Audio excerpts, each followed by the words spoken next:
The FIA just made a decision that could define the entire season, before the first race even begins. We are days away from the Australian Grand Prix. Round 1.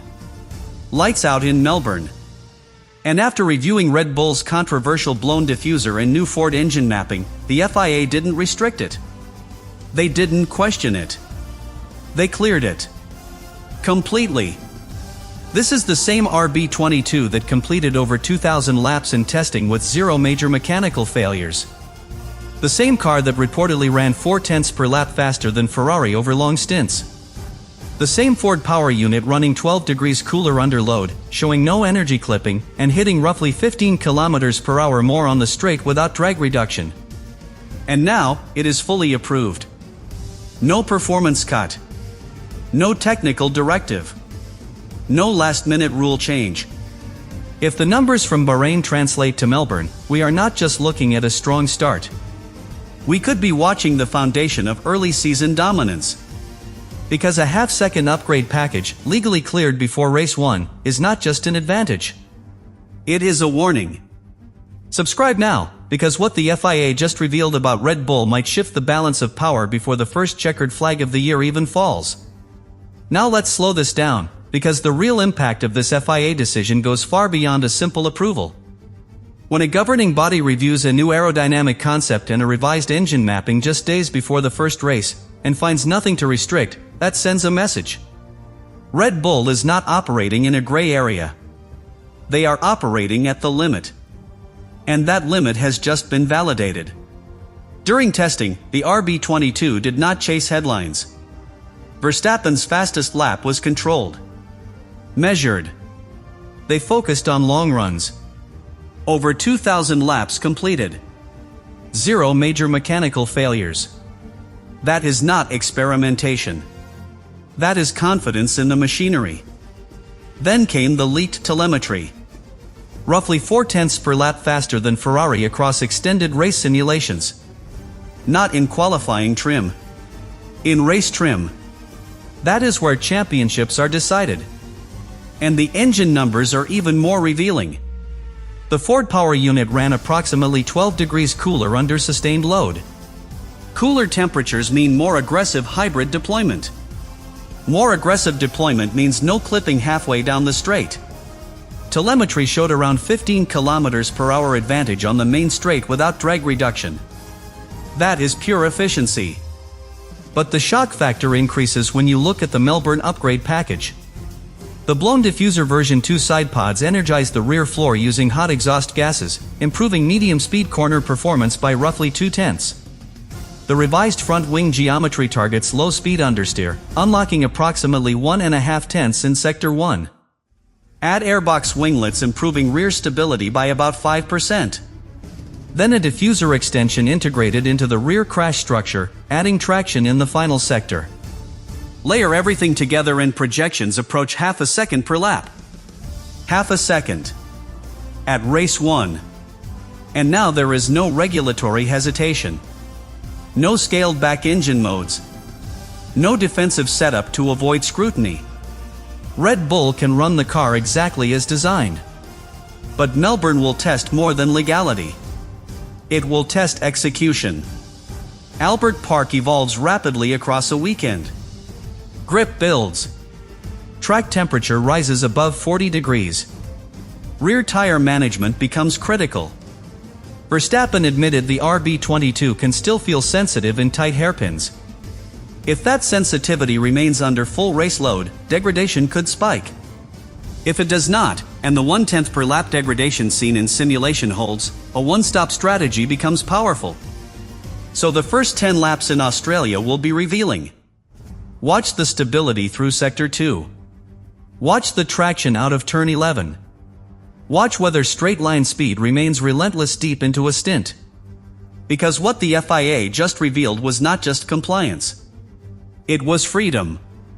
Freedom for Red Bull to deploy its full performance package from the very first lap of the season. And if that package performs as the data suggests, the silence across the paddock will not be surprise. It will be concern. And now we reach the point where this becomes psychological. Because once the FIA clears a package this complex, the advantage is no longer just technical. It becomes mental.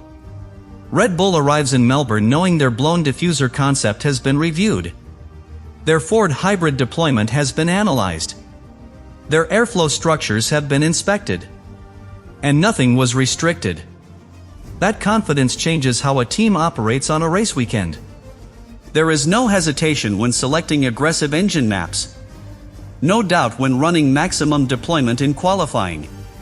No fear that a rival protest could undo a victory hours later. That freedom allows focus. And focus sharpens execution. But Australia will not reward overconfidence. Albert Park is evolving asphalt. Grip increases dramatically from Friday to Sunday.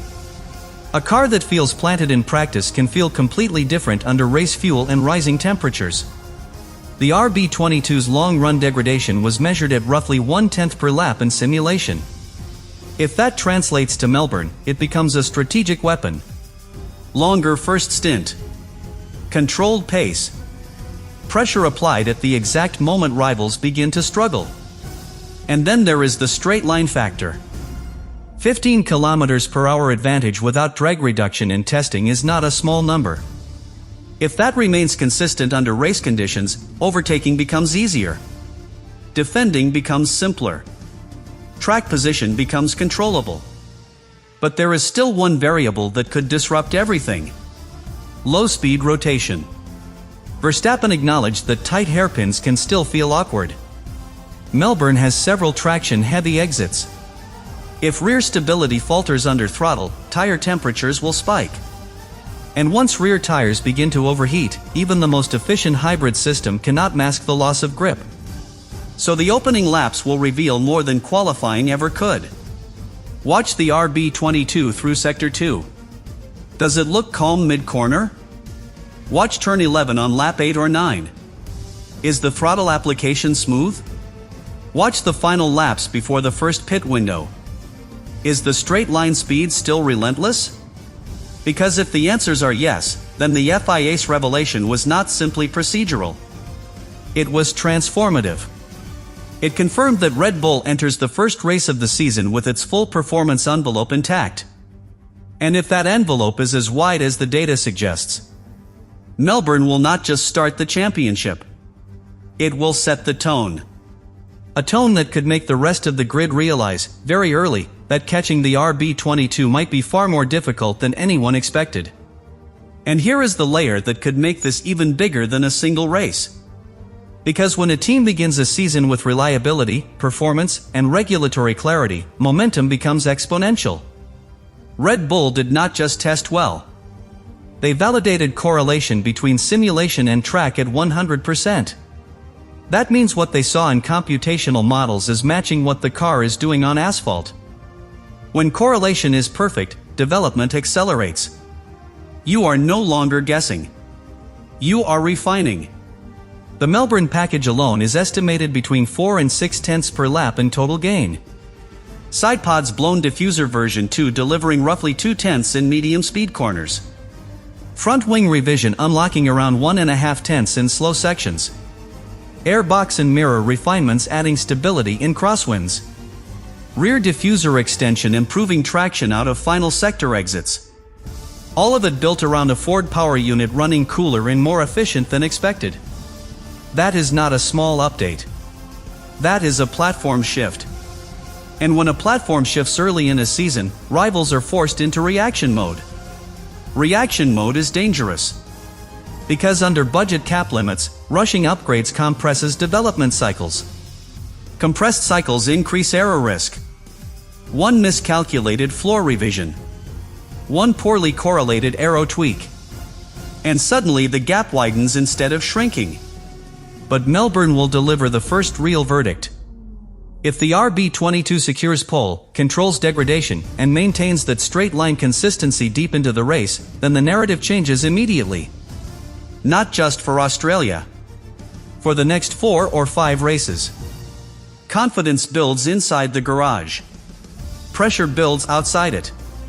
However, if the tight hairpin sensitivity Verstappen mentioned resurfaces under full race fuel, tire life could become fragile. And once rear tires degrade aggressively, the theoretical half-second advantage shrinks rapidly. So this is not predetermined. It is balanced on execution. But here is what makes the FIA revelation so powerful. It removed excuses. If Red Bull dominates, it will be on pure merit. If they struggle, it will not be because of regulatory interference. Everything is clear. Everything is validated. We are days away from lights out in Melbourne. And when those 5 red lights go out, the RB22 will not just be racing for points. It will be racing to confirm whether the FIA's approval marked the beginning of another chapter of control. Because if the numbers hold true under race pressure, Australia will not just open the season. It will announce who everyone else must now chase.